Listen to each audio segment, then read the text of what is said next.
And now to the Israel-Hamas war, as the country Israel has ordered residents of Gaza City to evacuate ahead of a major ground assault targeting Hamas. Now, Prime Minister Benjamin Netanyahu was promised an attack with great force, while aircraft dropped leaflets urging civilians to flee south.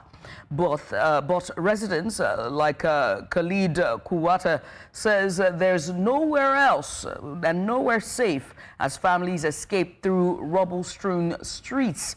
Hamas condemned the evacuation orders as forced displacement. Netanyahu stressed this is just the beginning of an intensified campaign as Israeli forces prepare to move into the city. For more insight on this, I'm joined by our senior international correspondent and anchor, Afua Hagan. Afua, this is dire. Tell us, what's the latest from Gaza City? Dire is the word, Judith, as those thousands of leaflets were dropped warning people to leave the area of Gaza City and that it will be obliterated more or less by the Israeli Defense Force. They said that all residents of Gaza City must leave and in the neighborhoods, and said that the military is determined to eliminate Hamas and will operate in Gaza City area with great force. So these evacuation orders are in place. They are in progress. We have seen some people leaving the city, but others saying that they don't want to leave and they won't leave because there is nowhere else to go. That could potentially be very, very dangerous. If we look at Rafah, for instance, another area which had a forced evacuation and then was pretty much obliterated by the IDF.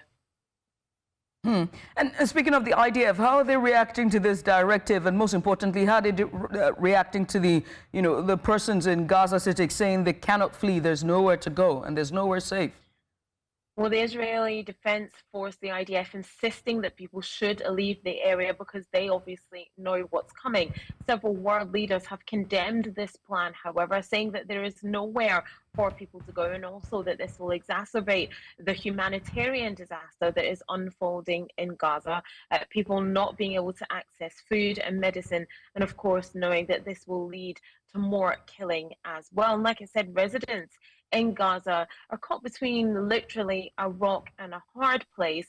Do you flee a place that's going to be bombed to another area that is already being obliterated, where there's no food, no supplies, and no medicine?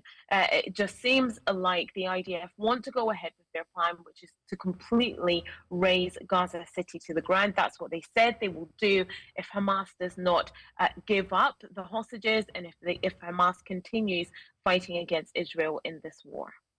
Afua, we say thank you for that update, and we wait to see how this will all pan out, just how it keeps unfolding.